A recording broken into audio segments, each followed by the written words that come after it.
Welcome back. It's the Kovacs Report. I'm going to take a look at the Amazing Spider-Man 61 today, which not only heralds a new creative team of Joe Kelly and McGuinness, but the beginning of the big Spidey event, the 8 Deaths of Spider-Man. Now, if you've been following the channel at all, you will know how I feel about Zeb Wells' Spider-Man run. I wasn't a fan. I've been very outspoken about it, but we're not here to talk about that. We're here to talk about Joe Kelly and Ed McGuinness. Now, when I heard they were taking over, I was excited to have a new creative team, but I was nervously optimistic. I mean, Joe Kelly has done amazing work in comics, especially on Deadpool. And Ed McGuinness, well, who doesn't like Ed McGuinness art, right? He's a great guy and a great artist. But is it enough? Is it enough to take this book from being at the pits to the top? I don't know. And I don't think so. Spoiler alert. I don't think so. So, page 1, we're thrown straight into the action. Spidey's rescuing a civilian, having a fight with some Z-list villain. We're sort of introduced to Spidey's usual struggles, you know, job, finances, through the banter between the three of them.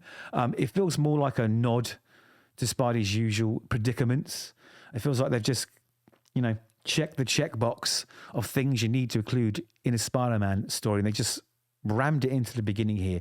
It's not meaningful at all. The dialogue lacks depth, and this struggle is presented in a perfunctory manner, right? It undermines the emotional weight of what that should have and diminishes any empathy that you have for Peter Parker and Spider-Man. Anyway, it does sort of suggest that this is here to quickly check those boxes and get straight onto the action. There's no personal stakes yet.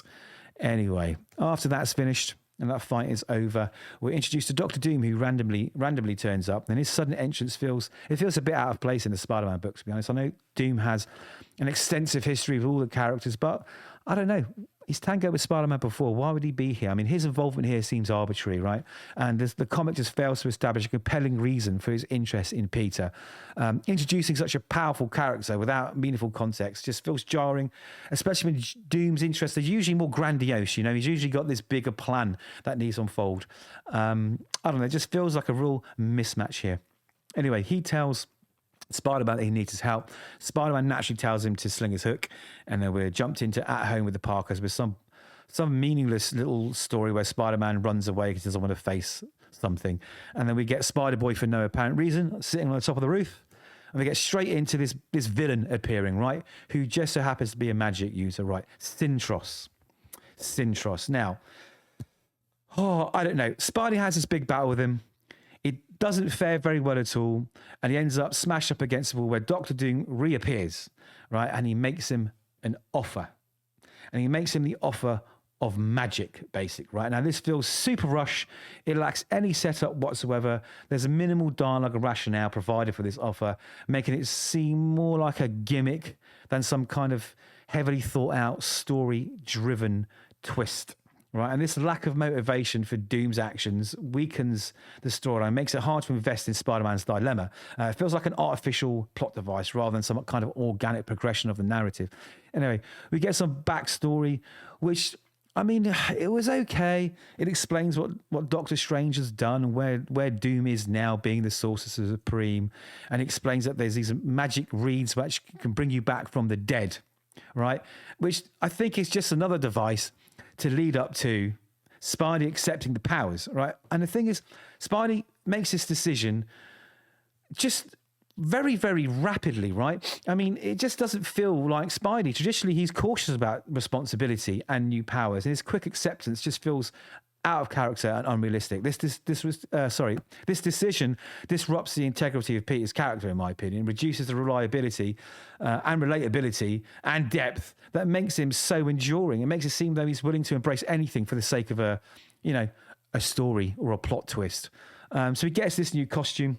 You know, I mean, it's this super over the top, super powered suit of armor. It's visually striking, I guess. I don't like it, but I guess people would like it. The design lacks any function, you know, any relevance or emotional significance for Spider-Man.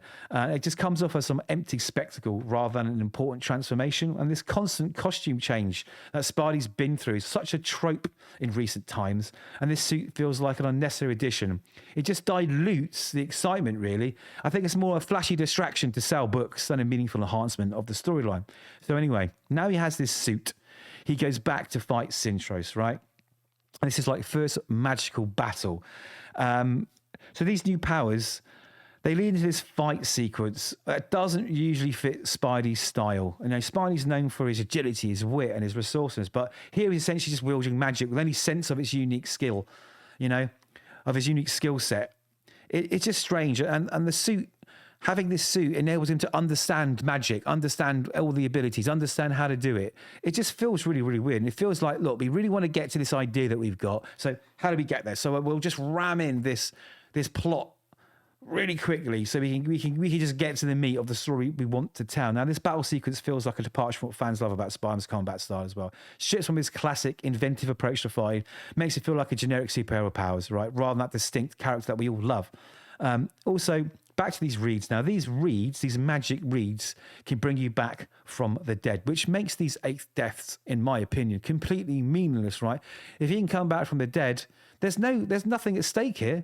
I guess it's going to lead up to a thing where he's run out of reads, and this time it's for real. If he dies this time, he's going to die forever. It just feels like another gimmicky plot device.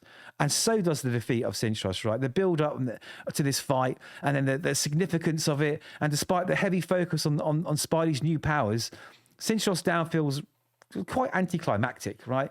He was never established as a credible threat, and Spidey gets sucked into this, I don't know, this black hole, which shreds him where he meets Agent Coulson for some reason, for some funny little one-line little joke they want to put in. Anyway, after that, Spidey regenerates because of this reads. You know, it's excruciatingly painful. They want to really push that in, and then we're treated to Doctor Strange coming back as an apparition, saying that, oh, you know, everything isn't as you believe. I mean, there's tease of future conflicts, mystical challenges, but it just feels so uninspiring, right? We want something a bit more grounded with Spidey nowadays. The tease of an arc focus on magic rather than relatable down-to-earth struggles. It's alienated me. Instead of leaving me excited, the ending feels like a setup for an arc that might not resonate with long-term fans. Definitely not me. And the lack of coherence with Spider-Man's traditional narrative style may deter those who prefer that sort of classic, street-level, smart-mouthed Spider-Man. Overall, Amazing Spider-Man 61 feels disjointed. The storylines are tempting to inject excitement through forced mystical arc, right? It doesn't align with Peter Parker. I don't like it. The villain seems a bit shallow. I mean, who is the villain? You know, who are these people? Why? Doctor Doom showing up out of nowhere to sort of be the arbiter of this incoming doom for Spider-Man just feels like, oh, we've got Doctor Doom. Doesn't feel great. The humour and the dialogue in this book, it just doesn't quite capture Spidey's usual funny, irreverent tone, right? It's littered with, I don't know, out-of-touch buzz phrases, Gen Z language, and it further takes Spidey away from being Spidey. He sounds less and less Spidey as the book goes on. As for the art, Ed McGuinness draws a mean classic Spidey suit. He really, really does, but the support characters just feel rushed. It feels scrappy and messy. I just really couldn't connect with it at all. Add that to what I think is a diabolically bad story, and we've got nothing more than a continuation of Zeb Wells and Nick Lowe's distorted vision of what they think Spider-Man should be. I'm unimpressed. I'm quite saddened, because I thought this could be like a new era for Spider-Man. We can get the Spidey back that we all know and love. But unfortunately, I don't think that's going to be the case. Fingers crossed, this is a bridge arc, maybe. Maybe this bridges us to some new number one, some new creative team, something new, something fresh, something more Spidey. But for me, it's an absolute disaster. So let me know what you think. Please subscribe to the channel, and I'll catch you in the next one.